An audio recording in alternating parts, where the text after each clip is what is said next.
Hey guys, in today's video we're going to talk about our Kubota MX5800. Show you some of the action shots that we've done over the last couple years using it. We're also going to talk about the things we like and a few things that we don't like. Overall, it's just been a great tractor, but there's always room for improvement. So stay with us and keep it in the timber. Hey now, take a step outside and seize the day now. The first thing I like about this tractor are these front tires. I know that might not seem like a big deal, but a lot of tractors this size have these itty bitty tires on the front, and I'm not exactly sure why they're designed like that. I don't know if it's turning radius or I don't know. Maybe somebody can put in the comments why these tractor manufacturers put these tiny little tires on them on a tractor this size. This is a 58 horsepower, kind of a middle of the road type of tractor. But anyway, that was one of the selling points for me, was this great big front tire. It's just very stable. This is one heck of a loader, and I think they needed to have some stability because that loader really can lift probably more than it should. And that's the second thing I do like about it is this loader. It's just fantastic. So there's the number on it. And I've heard some people talk about the MX5800 and then say it has no butt. And pretty sure what they mean by that is it has no ballast. And so I don't have liquid in the tires. Probably should. But I don't, and so I put this box scraper on the back, and it's not enough weight. Sometimes I'll hang some weights that you normally go on the front of tractors. I'll put those on there, and that helps a little bit. But yeah, you got to be super careful. If you get the load too high, this thing wants to kind of go over on you. So just be aware that loader is super strong.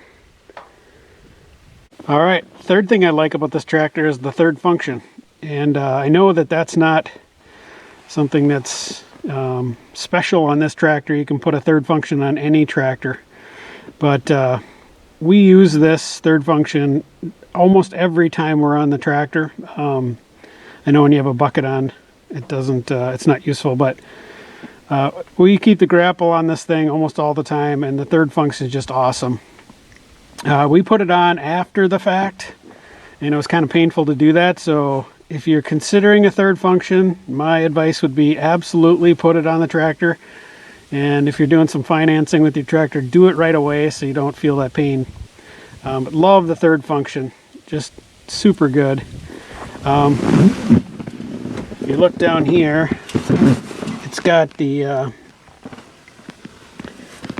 kind of big, I don't know what you call that, but a heel pedal, I guess, for the hydrostat. I've seen some tractors where they have two different pedals, and I guess I've never driven one of those, so I don't know, but I've gotten used to this, and I do like that function. I know some people, they kind of say that's what sells the tractor. It's either got it or doesn't, and yeah, I guess I've gotten used to this, so I really enjoy that. But 58 horsepower, so far it's just been super good. Highly recommend the Kubota 5800. So another thing we really like about this Kubota is these adjustable arms. So lots of tractors have those, but they adjust and just make it a lot easier to change stuff out. Very, very well built back here. It lifts quite a bit of weight. I know that was one of the things that we needed for this tractor. We do a no-till planting, and so the 3-point had to be able to lift that super heavy no-till planter, and it does that. And someday I'll do a show on that planter by itself. It's really, really cool. So yeah, 5800, lots of things I like about it. Next we'll talk about some of the things I think it could do better. One of the things I don't like about this tractor is I can't get onto the seat from this side because the shifter's in the way.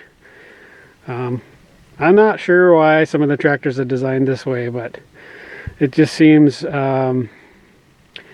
It seems like they could have rerouted those hydraulics and had things up on this fender. I know some of them are made that way. But that is annoying. I gotta say, I don't like the way that shifter is. It's ergonomic, but I just want to be able to get off the side of the tractor. Our barn is kind of tight in there, and it just makes it difficult. All right, here's issue number 2 that I absolutely curse the designer for this thing. That is the toolbox for this 5800. And you know, what is this, a little pencil box? I mean, you can't get anything in there. I know they make some aftermarket stuff, but don't you think a toolbox in a tractor would be a really good selling point? So Kubota, if you ever watch this video, up your game a little bit and put a decent toolbox on these things. You know, stuff always breaks on tractors. You're out working and you need tools. And so that's just a complete miss. Okay, here's another annoying thing about, I think, just tractors in general.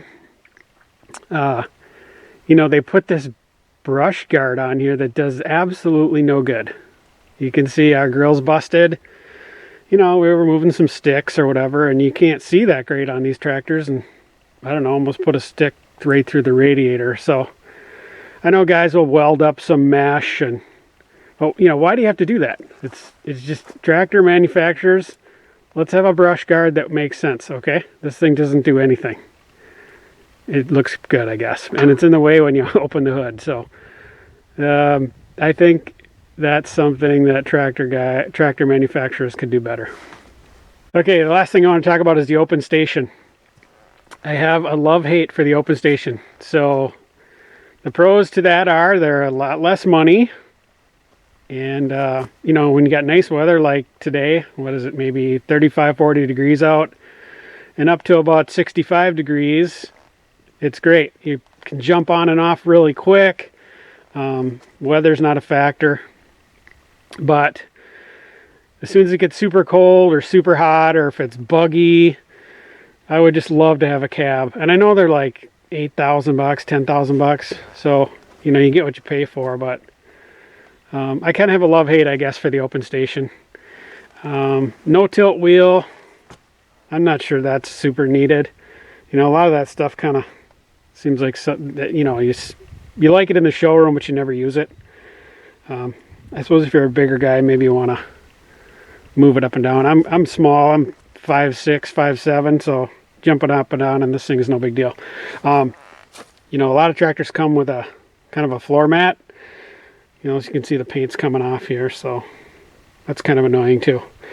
But again, this is you know, a tractor that's priced affordably, and I would say pound for pound, this thing is just a workhorse. So, you know, if you have the money, you probably would get the L6060, right? It's got a cab, it's same horsepower. It's got little bitty front tires, which is annoying, but that's a great tractor, but it's, I think, $10,000, maybe more than $10,000 more than this one. And I believe in 2020 they came out with a cab version of this, so I might have to stop in the dealership and see what they give us for a trade. But anyway, this is the MX5800. Most of the time we love this tractor. It just does an awesome job. So I think I give it the thumbs up, right? Hazel, should we show everybody what the MX5800 can do? Should we show them some action shots? All right, here's a few things that we've done with the tractor. Hopefully you enjoy.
Alright, we're going to wrap this video up.